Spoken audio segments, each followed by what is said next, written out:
together. Guyanese, stronger than ever. My cup is a symbol of freedom. For every color, class, and creed. A sign of hope for you and During my tenure as president, we accomplished so much together. We created thousands of jobs, expanded healthcare, and built affordable homes. We laid out a plan for prosperity. The PPP is united, inclusive, and strong, and we are ready to lead Guyana to prosperity again. Our team includes leaders from all walks of life, all races, and all areas of Guyana. It is led by Irfan Ali, a next-generation leader that I strongly support to be our next president.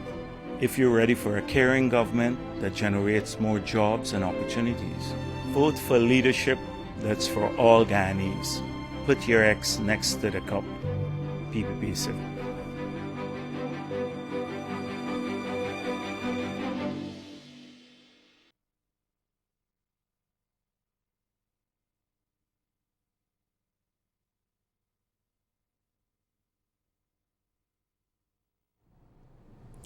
Hello there, and welcome to Making the Case.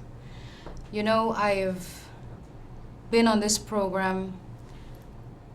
It will be soon 1 year since this program started. And when I started this program, I thought that it would run for about 3 months, because it was last year, March, I believe it was, after this government had allowed the March 21st deadline to pass. It was after that that this program was started. And I thought that I would have this program for about 3 months until we have elections after the CCJ ruled, which was around June.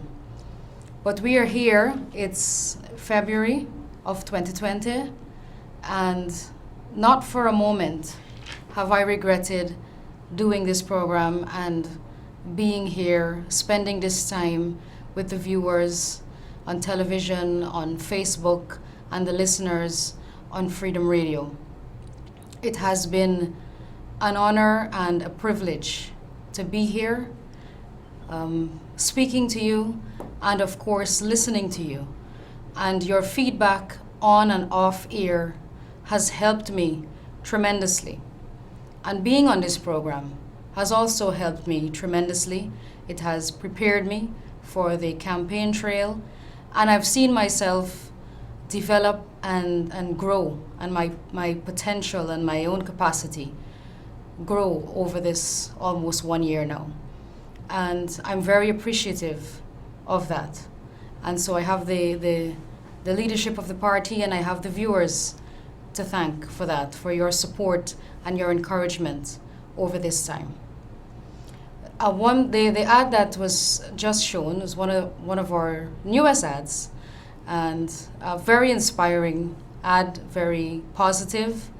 And I am very, very proud of the campaign that we have had so far, of our campaign, of the PPPC's campaign. And I'm very proud of my party. I'm very proud of the manifesto that we produced. And I'm very proud of our ideas and the plans, policies, and programs that we have to bring on board when we take office on March 2nd, 2020. There is no doubt in my mind that the People's Progressive Party Civic will sweep the March 2nd elections. It is ours to take, and with your help, we can do it. We are stronger together, and we will achieve a better Guyana for all of us today, tomorrow, and in the future, and for our children. And so we must do this together. And I'm very proud as well to see all of the persons who have been joining our campaign and who have been joining our party. People have been coming to us from all walks of life, all races, all religion, people who were previously APNU, AFC supporters. They have all joined us because the People's Progressive Party Civic is now a movement. We are a new movement, and people are just excited to come on board and to embrace our ideas. And they have done so, and because they've had the opportunity to examine our ideas and to examine the policies that we have to implement after March 2nd, because we have spent a lot of time developing our manifesto and then talking about it and sharing our ideas with the public. So the public has had time to digest all of our ideas and all of the plans that we have. So they've had a chance to assess it objectively for themselves, and so now they can come on board and embrace us for our ideas and for the developmental plans that we have for the future. Very unlike what is happening in the government's camp, who up until now still have not released a manifesto. They're going into an election, it seems, perhaps without a 2020 manifesto. And there's no surprise there, because their 2015 manifesto is still untouched. They still have not even implemented their 100-day plan. They haven't gotten past that.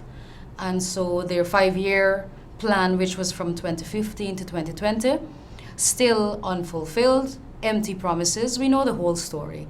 The empty promises, the incompetence, the corruption, the neglect, and the unwillingness, really, to deliver for the Guyanese people and to deliver for ordinary Guyanese. So that's their tale. That is the legacy of the David Granger-led administration, this coalition administration. And rather than sitting down and planning out their programs for the future, they're busy dividing up the pie, who's going to get what, the Cummingsburg Accord, and fighting for prime ministerial position. And that's what they're involved in, because that's what interests them. That's where their interests lie. Their interests lie in themselves, taking care of themselves, raising their own salaries, awarding themselves contracts, awarding their friends contracts. And during the period after the no confidence motion, which is all of 2019, they've then been hurrying to implement projects and plans. And now, for the first time, recently we saw them sign a deal with Brian Tiwari for the construction of a school at Yarra Cabra. This is the government that had not built a single new school in almost 5 years. And now they're hustling to build a school for over $800 million, when it's clear that a school that size would cost about half that. So even in this period, they're still trying to siphon off monies for themselves. And that is their tale, and that is the legacy of APNU AFC. And people have seen the writing on the wall, and they know what is coming on March 2nd. And some of the people that have seen this writing on the wall are the two judges on the Court of Appeal who had ruled against us with the 34 is the majority argument. And that's how we ended up at the CCJ, where we were finally vindicated that 33 is the majority of 65. But yesterday, those two judges, along with Justice Rishi Prasad, delivered a unanimous judgment in favor of the People's Progressive Party Civic, and we won on all of the grounds that we had put forward. And of course, Basil Williams lost on all of the grounds that he appealed on, because he was the one that appealed the decision of the Chief Justice when she ruled in the High Court that residency is not a requirement to vote. Remember, only up to last week, this guy, Basil Williams, was in the Court of Appeal still arguing this case about residency being a requirement to vote and arguing that the elections should be delayed because the list is flawed, because there are people on there who are not resident here in Guyana. Even though a proclamation has been made and elections have been set for March 2nd, 2020, he was still only up to last week in the courts arguing to have the elections delayed on the grounds that residency is a requirement to vote. And of course, the Constitution is crystal clear on this matter. And we have been saying it over and over again, and Anil Nandalal has been in court arguing this point over and over again. Residency is not a stipulation in our Constitution. It is clear it is not there. The only requirement to vote is that you must be registered. And in order for you to be registered, you must be 18 years old. In order for you to vote and to be registered, you have to be 18 years old and Guyanese. Plain and simple. That's what the law says. And the only way your name can be removed from the list is only in very, very limited circumstances, which includes, of course, when an elector dies, if an elector has been certified mentally insane, and the third ground is if the elector has been involved or convicted of any elections fraud. Those are the only three grounds in the Constitution under which someone can be removed from the voters list. Residency is not a ground for removal. And the Constitution is crystal clear in this regard. So the judges, really all they did was uphold the law. And that was all that they were required to do, to uphold the law, to rule in favor of the law, to be on the right side, to uphold our Constitution. That was all they had to do. And of course, we have the Attorney General, the number one attorney in the, supposed to be the number one attorney in the country, arguing for something that is not even in our Constitution and trying to get our courts to deliver a judgment that would violate our Constitution. And he has indicated that he's willing to go all the way to the CCJ with this nonsensical argument. But of course, we can't expect anything different or anything better from Basil Williams, because this guy is shameless. Like he's beyond even trying to shame him. Like you can't even shame him. So because like it just falls off of him. So we have to just ignore Basil Williams, and even if he goes to the CCJ, there's no way that the elections can be delayed. At this point, we're too close to March 2nd. And of course, they love to boast and brag about their crowds and about how they're confident that they will win the elections on March 2nd. But they are afraid, and they seem desperate to have elections delayed some way by the hook or crook. They seem to be doing everything in their power, and they're running scared and they're desperate. Some of them are talking to the dead. We know the Ferguson saga, when she turned up at a funeral of somebody and launched into a full campaign speech at a funeral. Doesn't even know the person who is being buried. Crashed a funeral and launched into a campaign speech. I don't know what went wrong with Ferguson on that day, but that's how desperate these people are right now, that they will do anything, go to any lengths to have or to talk to somebody or to have somebody listen to them. So now they're campaigning among the dead. And of course, we know that they continue to make blunders along the campaign trail. And David Granger is now on the campaign trail promising all kinds of things.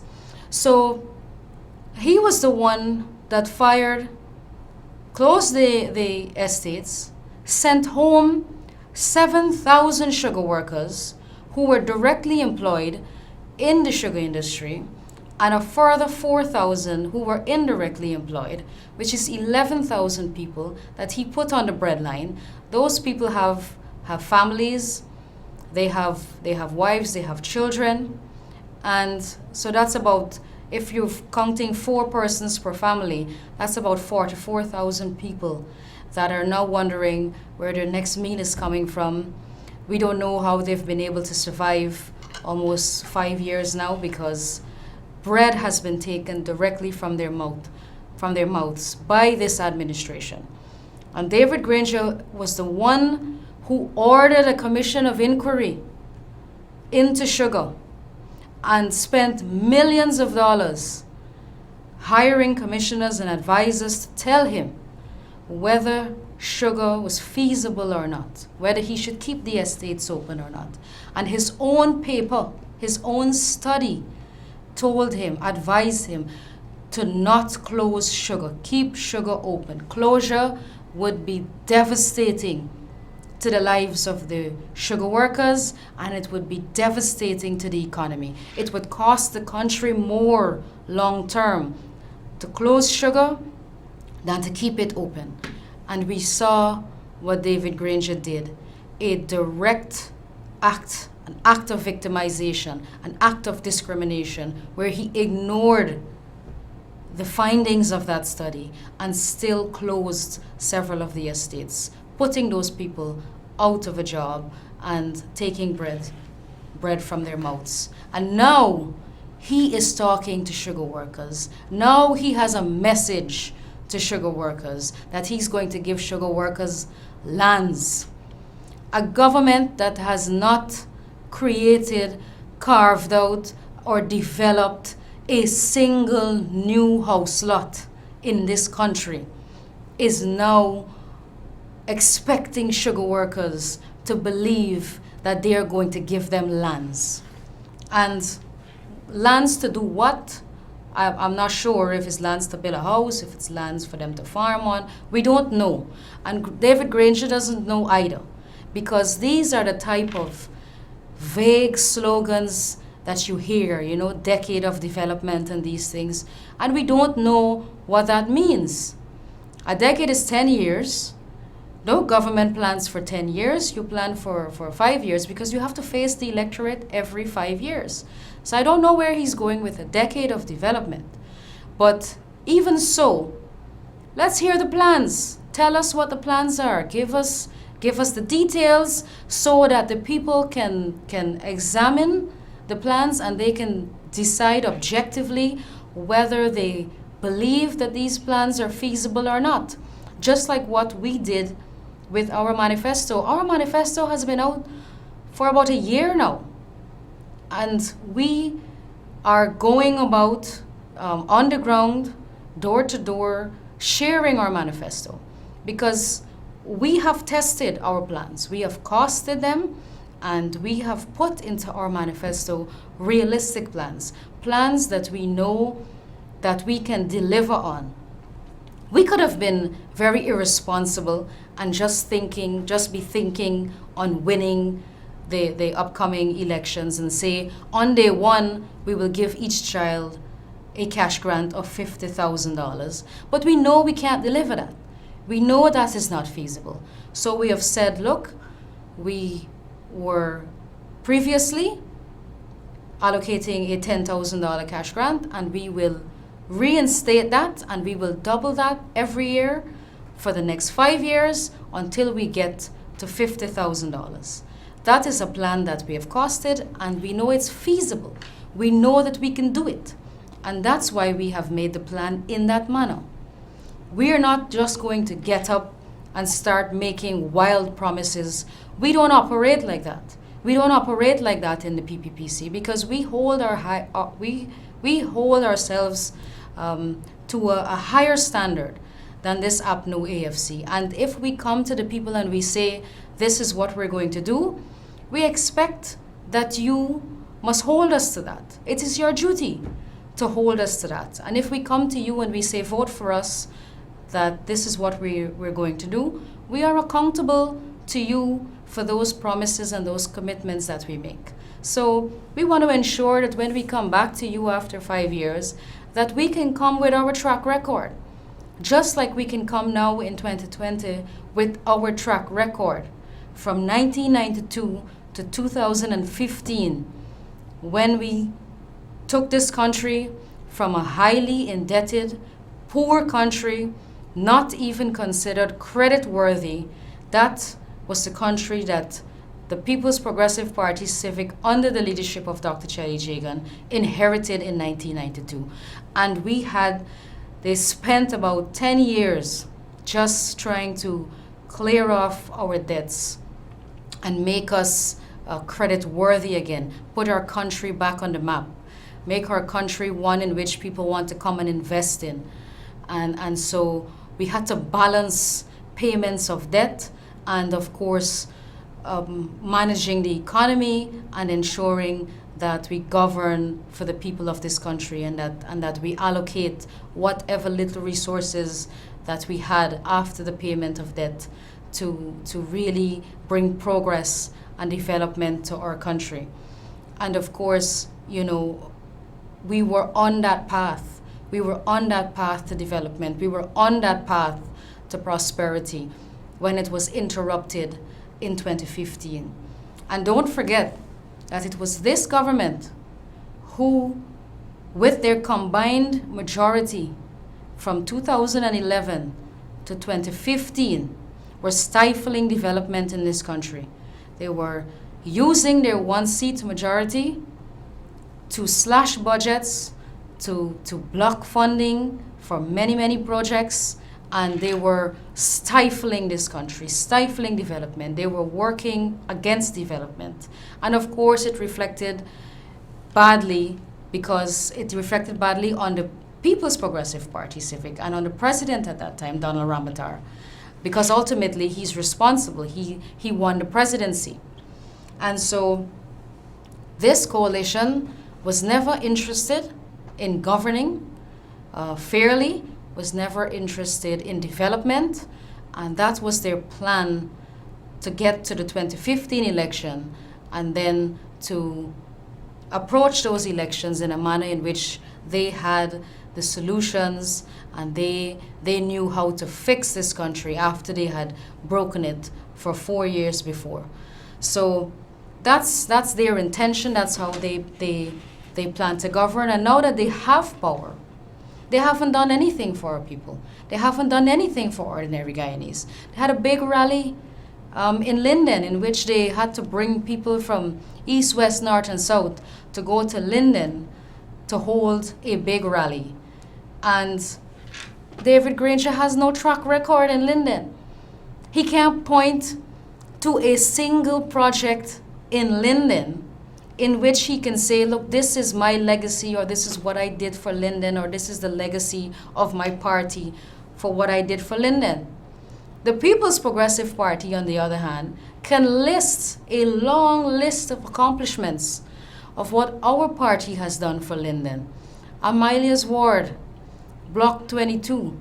Amelia's Ward is one of the largest housing schemes, not only in Guyana, but in the Caribbean.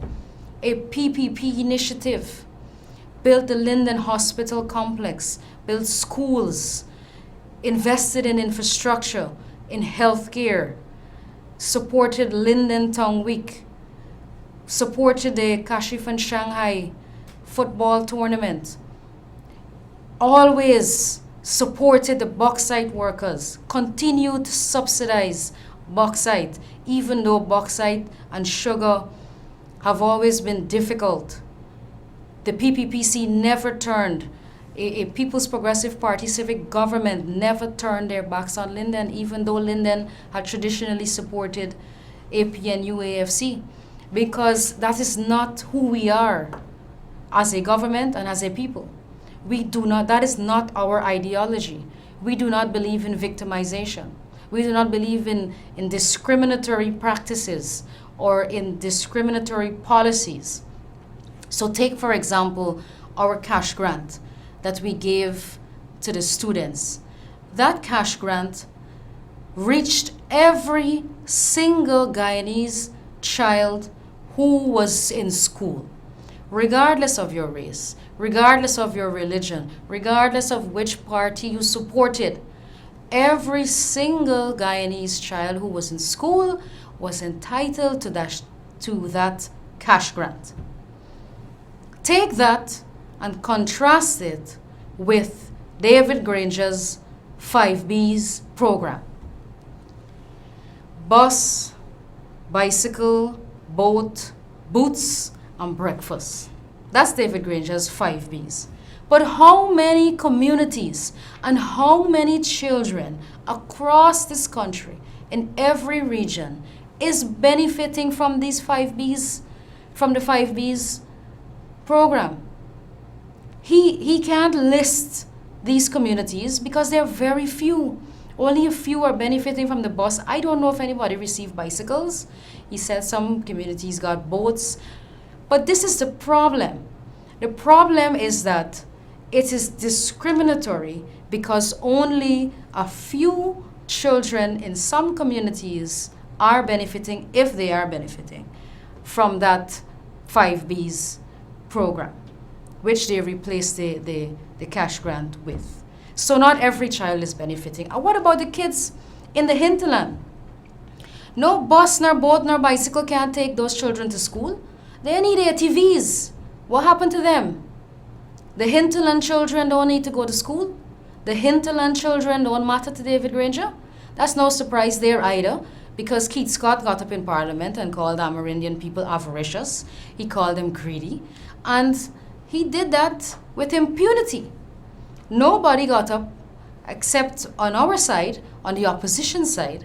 Nobody from the government side, including the two ministers who were in the Indigenous Affairs Ministry, did not get up and say, Keith Scott, you can't say that, and you must apologize for that statement, that statement is disparaging, and you cannot refer to a group of people in our country, our Amerindian brothers and sisters, as greedy, and that they mustn't benefit from oil money if they get more lands, something that they're entitled to. Land is something that they're entitled to in our Constitution, the supreme law of our land, that they're entitled to land in our Constitution. But of course we know that this government has no regard for the Constitution as well. And so, we can go on and on to explain why they do the things they do, because it's clear. So when they discriminate or they neglect our Amerindian brothers and sisters, is because they never believed that they were entitled to anything in the first place. And so they can violate their rights, which are enshrined in the Constitution of Guyana, because they don't have any respect for the Constitution either. They have violated the Constitution on several occasions, not on one occasion. It wasn't a mistake. They've continued to violate our Constitution over and over again, starting from 2017, when David Granger unilaterally appointed Patterson as the chairman for the Guyana Elections Commission. A clear violation of the Constitution. The Constitution said that this appointee, this person who will be appointed as chairman of the Guyana Elections Commission, must come out of a process of consultation between the leader of the opposition and the president. And the leader of the opposition will submit a list of 6 persons, one of whom must be chosen by the president. We know the saga. We know we had to go all the way to the CCJ for the CCJ to say, look, the Constitution is clear, Patterson is illegal, and he must resign. And so he was forced to resign. Same thing happened with the no confidence vote. We had to go all the way to the CCJ, only for the CCJ to say to us, you look, go back, your Constitution is clear, it needs no gloss over. The stipulation and the timeline for the holding of elections is in your Constitution. Go back and read it and act with integrity.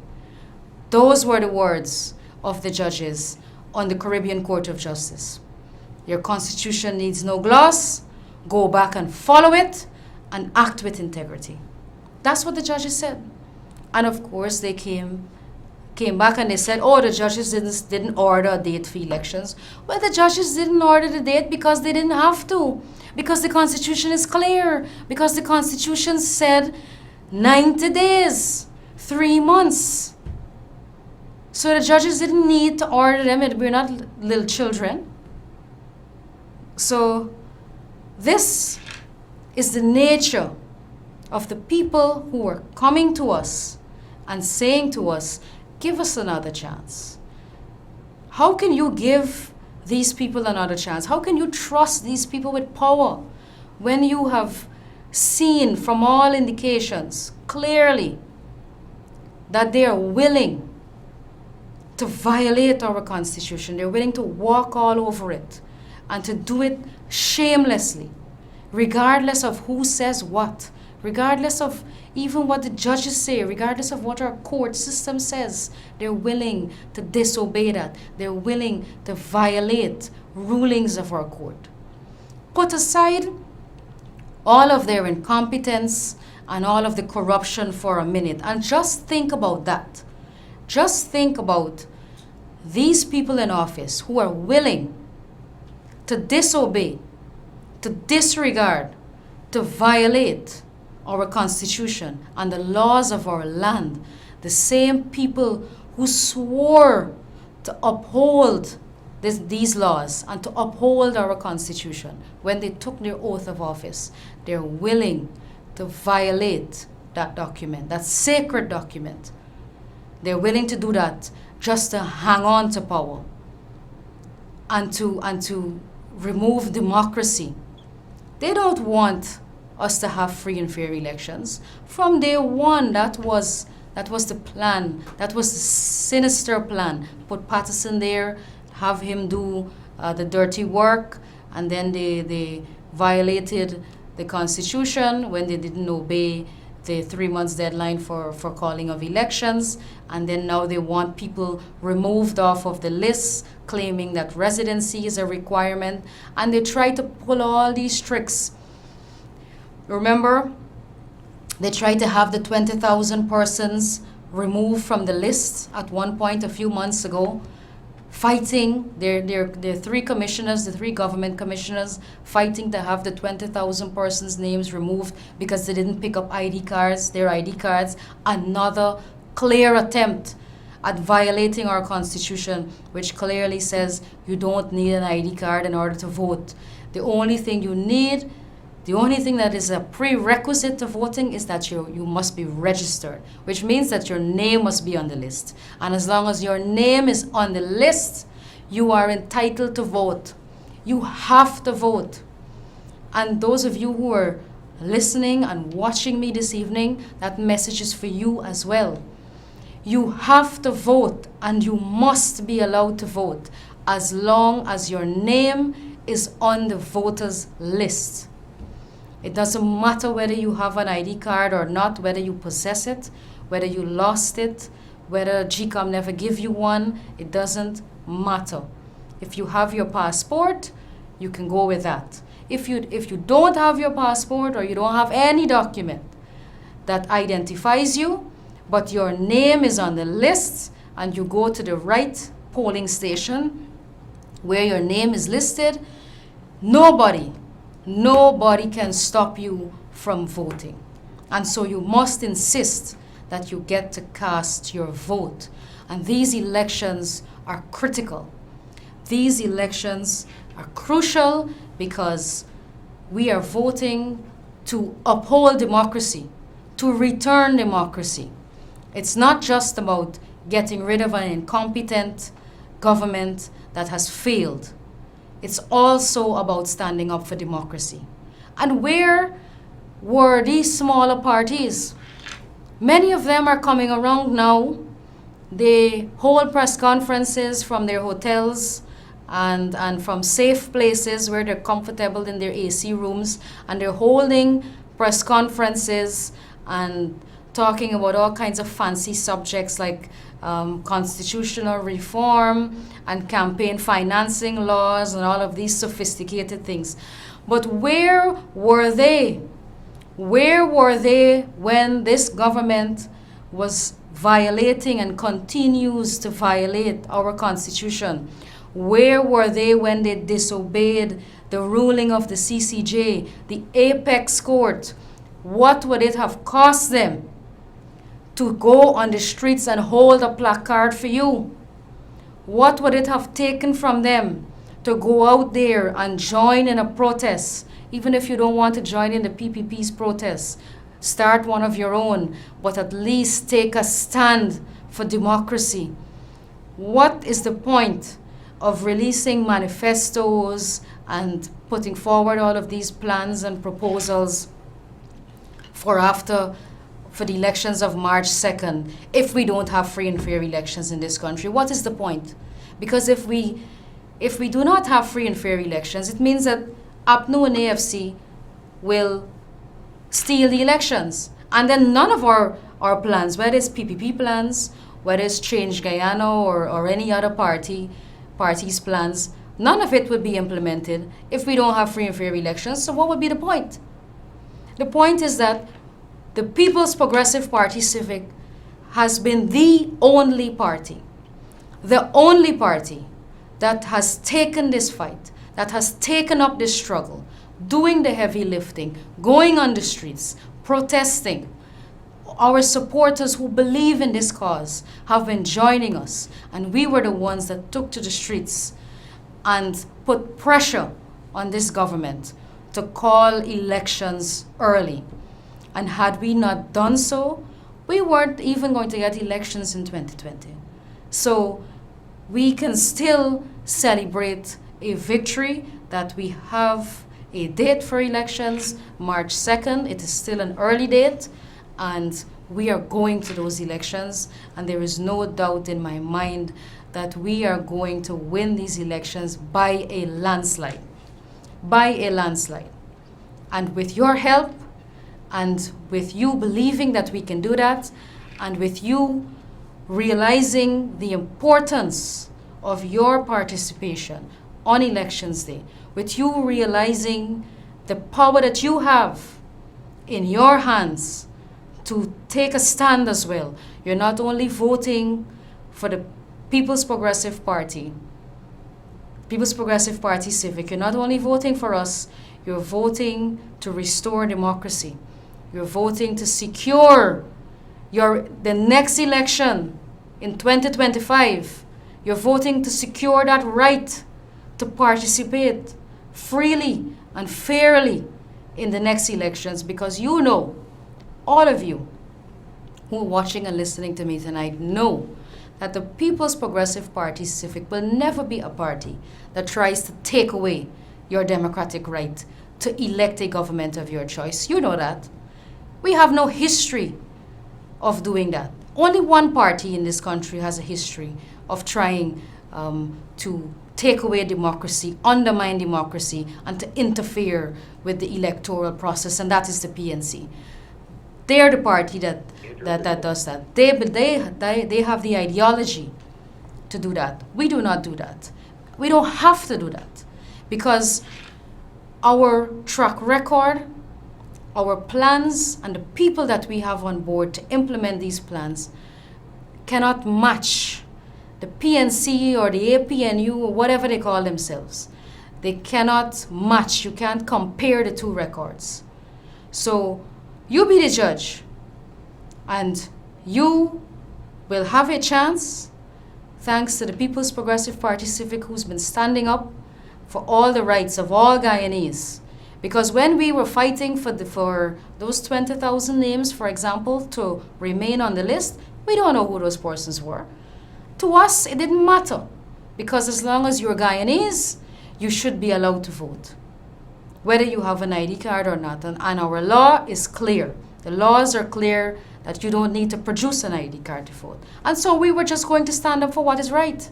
And that's what we have always done. And that is why we can record victory after victory after victory in the courts.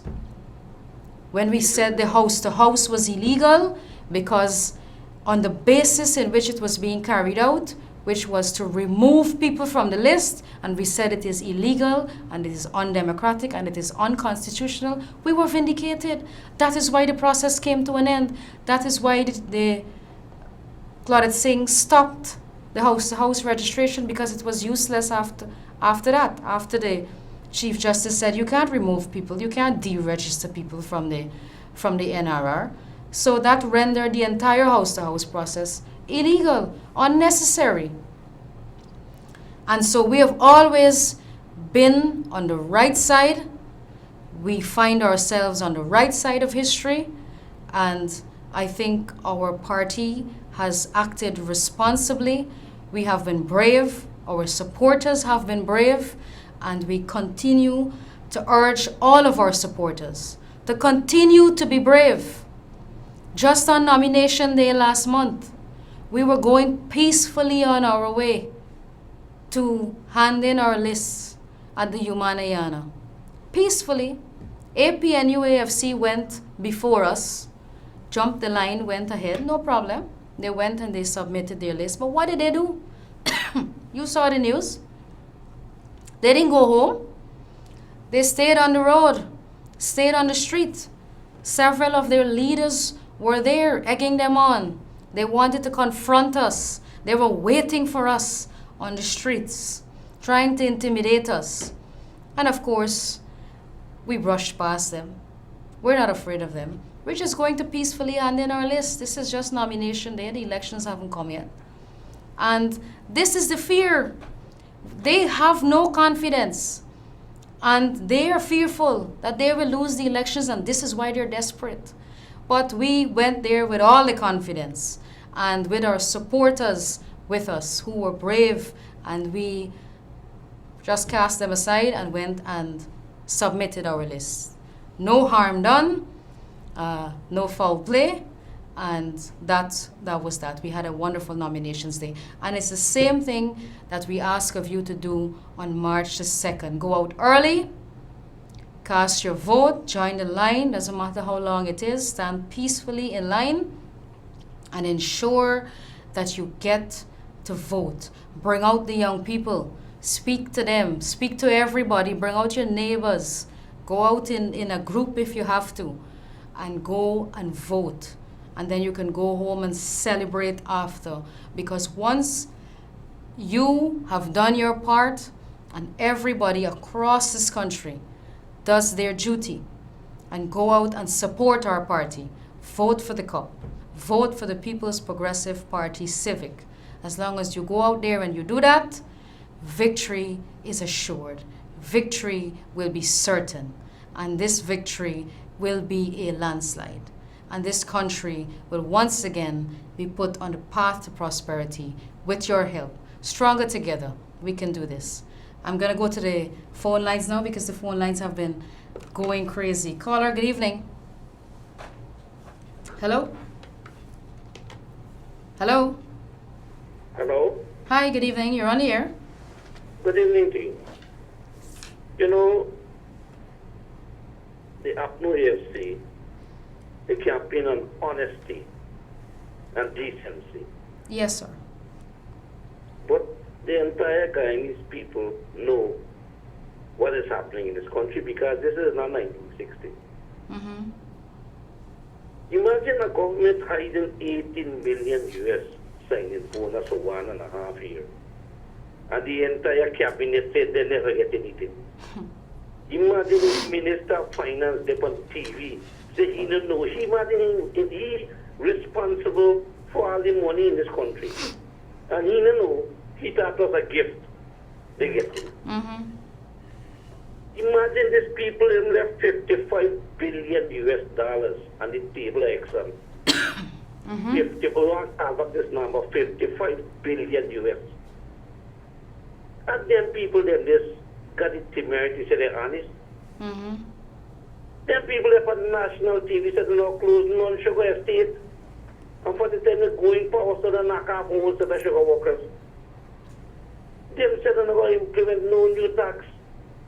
Yeah, they did reading paper $95 billion what they collect per annum.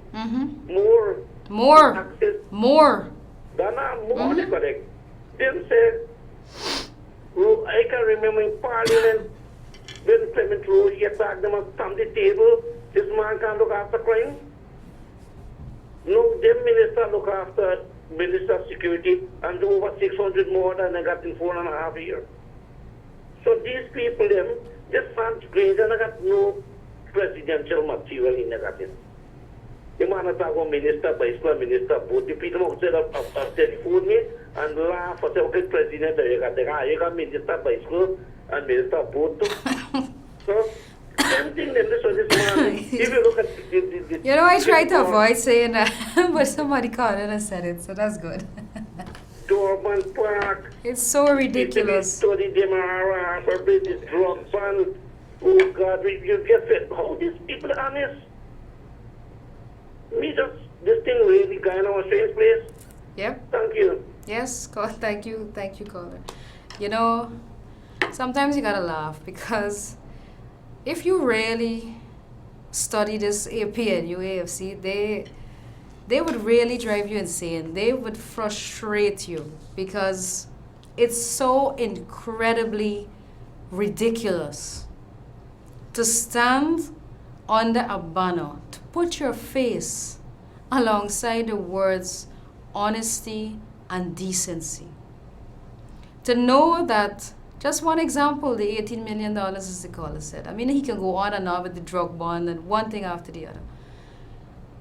You know, your ministers lied on television, to the media, to the public for 1.5 years, 18 months. Lied and said they didn't receive any monies. And when they asked them, when the reporters got fed up of running from minister to minister, from Harmon to Trotman to Jordan, and they can't get the answer, but they know because the document has been leaked, so they know they're lying, and then they go to Granger last. Granger says he stands by his ministers, and his ministers are doing a great job. So, what do you make of that? He's no different from them. He's the same, and is running on a campaign of honesty and decency and integrity. Where is the decency? Where is the honesty? Where is the honesty when all of these scandals and corruption, we can list them on and on, there are about 500 of them. And where is the decency? When you've trampled on our Constitution, when you violated the Constitution, and David Granger, is the one that unilaterally appointed Patterson as the GCOM chair. He can't brush that off on anybody else. He did that. Where is the decency? So, I don't know. Like I said, you be the judge. You are going to go to the polls. Caller, good evening. Hello? Hey, good evening, caller. Good evening. I've been trying a while. Quite a few things. There were issues back in the days. John Deere got a brand new house, but people fail to realize he was a sovereign president for 12 years. What Granger did now, he's only 4.5 years, and he's... Well, they're just clutching at straws, so yeah. They got to find something to talk about. Another thing I just noticed, most of the government office now, their color, yes, and they will say, we have Guyana flag and green is part of the color. But everything is green now in all the government offices. Yes. So, and that's another thing. Another good hotelier, he was campaigning very well for them. Who's that? Another, a very good, a very prominent hotel owner, very good campaigning for them. And now, because probably things are not going well for them. All he's doing, he's launched and he's doing his own thing now. So, I want one of his comrades, a very good pharmaceutical guy. I hope he doesn't do the same. And I think if you follow, you will know where I'm coming from. Okay. I'm Laurie. Okay, caller. Yeah, thank you. All right, thank you for coming through. Caller, good evening. Hi, Suzanne. Good night. Good night. How you doing? I'm fine, thank you. How are you? Okay, I'm good. I don't know if you could remember the voice from CI. Yes. Glad to see you tonight on here. Yes. I was here last week. Yeah, but I run late last week, so we can do Okay. Yeah, I don't think Reject could win Region 3. As he come across here and say that he wants to win Region 3. I don't think so. It's the wrong region. Comrade, this man was standing. Let me. I gotta tell the viewers how Yes. this is so shameless, so barefaced.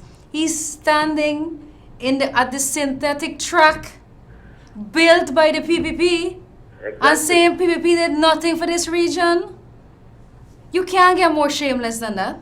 Never could be. You know, the synthetic track, they never want that to build in Region 3. They never want nothing, Bill. They want nothing, do. Yeah, and then, Excuse I me. don't know the campaign that the fashion people going all over the place. PPP don't do that. PPP don't do that to fetch people here, there, and everywhere. We had a rally so big Sunday at the West End War that I never ever see a rally like this. So the PPP have my support and my family support, and wish you all the best for the election. I hope to see you at the forest. Would you be there? I'm not sure. Okay. All right. I'm not making Have any a good promises night. because we have speaking engagements good luck all with over the you. country. Thank you very much. Okay, you're welcome. I enjoyed meeting you. Thank you. Let's see who else is coming through. Hello, you're on here. Good evening. Good evening, Susan. Hi. Yeah, you see, something that you all are speaking about, 50,000 jobs. Yes. I gotta put my neck on the block. You'll have the first 50,000 jobs in the first year under the private sector. I don't doubt you. Because I'm already waiting to employ at least 25. Mm-hmm. And under this administration, I had to fire 50. You know, we said that this 50,000, when they're making jokes about this 50,000, when they're laughing at this 50,000, we said this 50,000 is a modest figure. It's a modest figure. And imagine, David Granger is so aloof. He is promising 10,000 jobs, one-fifth of what we're promising. He's promising 10,000 jobs in a decade. In 10 years, he's promising 10,000 jobs. That's 1,000 jobs a year. This man can't be serious. No, you know what we're doing. This man does not know what he's doing. Do you know the amount of jobs lost by from the John Finance, Munishwar, JNEC, because of import?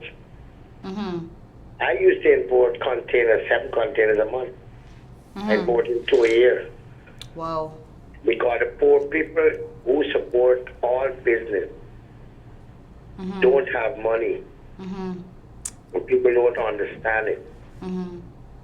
But all who want to vote, put a vote for corruption, I don't know, sorry for them.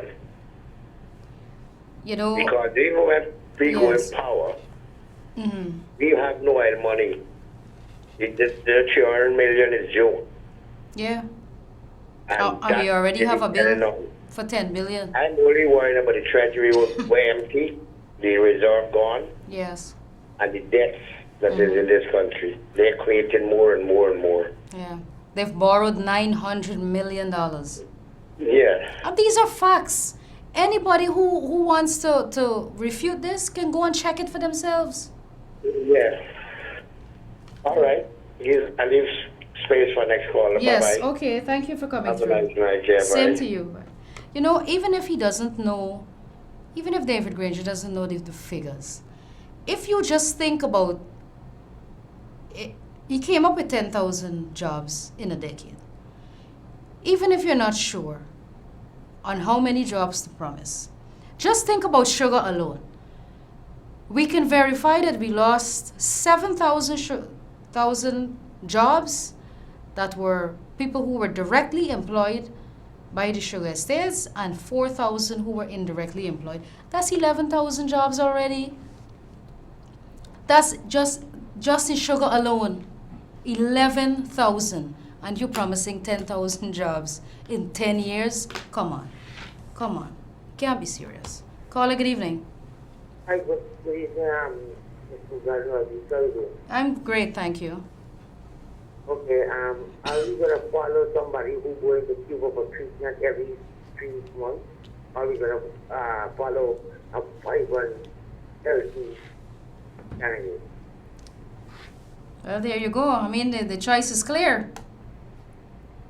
Secondly, I see Mr. Bridges on Facebook telling people about the PPP closed diamonds over the That is a big lie. Well, there are no strangers to the lies. Okay, it's not a good life, it's a good life. Is it? All right, caller. Thank you. Caller, good evening. Hello? Hello. Yes, good evening. Good evening. Are you an attorney? If I'm an attorney? Yes. No, I have a law degree, but I'm not a practicing attorney. God hear you. Anyway. I said I'm not a practicing attorney, but I have a law degree. I have a question. Who determines what bail someone should get in an accident? Who determines that? The DPP? No, it's stated in the law. No, before you, like for instance, the case isn't going on right now. Mm-hmm. Who sets the bail for the person who caused the accident? Well, it's supposed to be stipulated by law, but of course we know how things run in this country. And bail, I have seen on many instances, it's almost at the discretion of the police in many, many cases. I find it very strange that someone will get $100,000 bail for causing death by dangerous driving and under the influence. Mm-hmm. And while the poor man gets $1 million bail of $500,000. But right, you remember that other guy who had killed the little girl? I think he was put on $500,000 bail, which I think is closer to what the law stipulates. But I don't know what's going to come out of this Gary Best situation. The situation is tragic, and we don't want to politicize the event, politicize what happened. But let's see, let the law take its course. And of course, everybody's watching. All of the people in this country are watching to see what's going to come out of this. All right, the next question I have for you.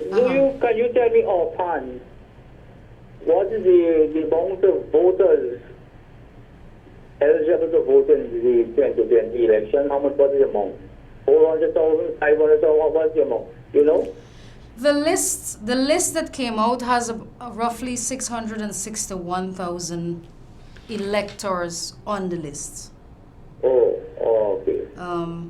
Of course, we know that includes many persons who have died and so on, but that people don't vote. So, which is why we've been calling for enhanced scrutiny at the polling places to ensure that those who are alive and well and who are not incapacitated in any way can come and exercise their right to vote on elections day. And of course, with all of the polling agents and the people who will be there to scrutinize the process, will ensure that the persons who are eligible to vote are voting. All right, thank you. All right, thank you very much for coming through. Kevin is indicating to me that I'm out of time, and the hour flew by so quickly. I thank you very much for joining me this evening. It was again, a pleasure being here, and I always like to ensure that I come even if I'm on the campaign trail. I try to make it as long as I am in Georgetown, and I will try to be here next week as well. The only thing that will keep me away is if I'm out of town. And please keep following our campaign, keep listening to the presentations at our rally, and anytime we're in your area, please come out to the local meetings, and don't forget, put your X next to the cup. Put it at the top for the general elections and at the bottom for regional elections. Put your X in the box next to the cup, nice and neat. Try not to touch the lines, even though if you touch the line, it's still valid, but try not to, because we don't want to give our polling agents more work to have to fight for them to ensure that your vote is counted. So place your X neatly in the box next to the cup, 2 places, once at the top and again at the bottom. And with that, I leave you. God bless you. Please have a safe week on our roadways, and I will see you back here next week. Have a pleasant evening.